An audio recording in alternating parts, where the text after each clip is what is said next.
Well, today is officially May 1st. I cannot believe that we are entering the 5th month of 2019.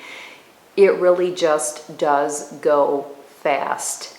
What I want to talk about today for this month's monthly motivation segment is a lot like last month's, where I talked about how the weekends can really be sabotaging you from achieving your goals. You do great all week, and then on the weekend you throw it all away because you get into that relaxed mode.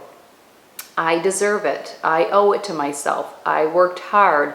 And therefore, Monday morning, you are right back where you were the previous Monday morning, and the cycle begins again. The message that I have for you today is very similar to that, and it is one that I am presented to often in my coaching with women that work outside the home.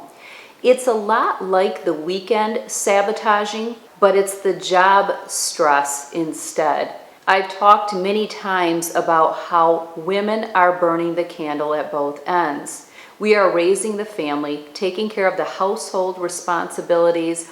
Often we are the ones doing the bills, the grocery shopping, the laundry, you name it, it all falls on us, and many of you are working as well.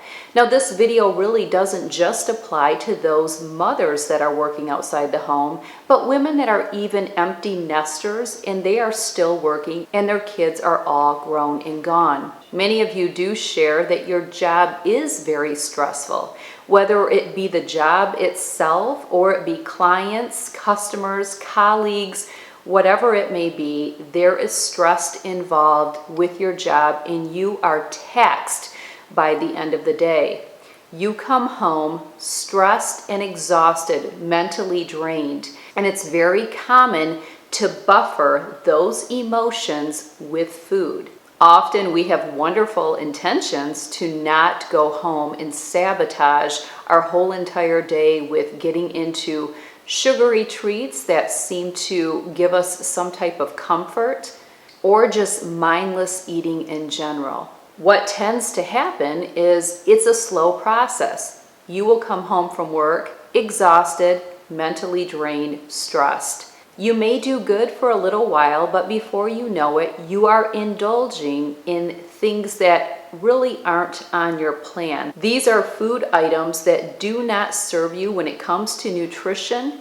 They sap you of your energy, and they keep you from achieving your goals with your health and fitness journey. Really, what has happened is this has become a habit, and it's a habit that I encourage you to break. I would be willing to bet there is not a lot you can do about changing your job. If your job is difficult and stressful, it's probably going to be difficult and stressful. Maybe there are women that work with you that do nothing but cause office drama. That's probably not going to change. I think the most important thing that you can do is recognize that you can't change anything about that environment. If you are going to choose to stay in the job or the position or work with the people that you do, you have to accept that every single day when you leave the office, you are still probably going to be suffering the same emotions. You may have a few better days than others, but pretty much it's about the same day in and day out. I'm sure many of you could agree with me. What needs to change is the pattern that is taking place when you get home, because that you have control over. You can't control what is happening at work. Therefore, you have to let that go. But when you come home, you don't have your job to blame. You don't have your colleagues to blame. You don't have the ladies that are on each side of your cubicle to complain.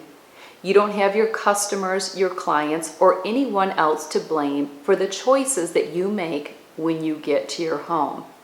If you decide to indulge in those salty crackers or salty chips or sugary treats and snacks, that is your choice. And really what you are doing is buffering. I like to call those sugary and salty treats that we really don't want to get into, but we often find ourselves there. I like to call them the good girl's drug. because really it's a buffer. An alcoholic is going to continue to buffer with alcohol. A drug addict is going to continue to buffer their emotions with drugs. The reason I call it the good girl drug is because food is something that we have to have, and really we do get away with it. No one is really going to look down on us. We are not going to get into any trouble. We can drive on food. We can operate machinery on food. We can parent on food. We can do all of these things, so we get away with it. But it is really no different when you are coming home and you are buffering with food. That's great that you're not getting into the alcohol. Yeah, hats off. But really, the food that you are buffering with is not serving you, just as alcohol is not going to serve someone who cannot manage it. In closing, again, you cannot control what is happening at the office, but when you get home, it is all in your control. Find something else to do with your time to buffer. Maybe exercise, because that's going to give you a positive disposition, where we all know that once we start the snacking, we end up just feeling worse and worse and worse throughout the night. Do something positive. Go for a walk, get fresh air, make that phone call to a family member or friend, read a good book. Have certain videos like mine that encourage you, that lift you, that empower you to achieve your goals. Have a little folder in your YouTube playlist so that you can go back and reference those videos when you're trying to get over that hump of getting in the pantry and getting those treats that are not going to serve you. The best thing you can do is find what tool is going to work for you to keep you from sabotaging your goals. All right, I hope you enjoyed this episode of Monthly Motivation for May 1st. I will see you next month on June 1st for month 6 of 2019 and Monthly Motivation. Thank you for watching. I will see you soon in the next video.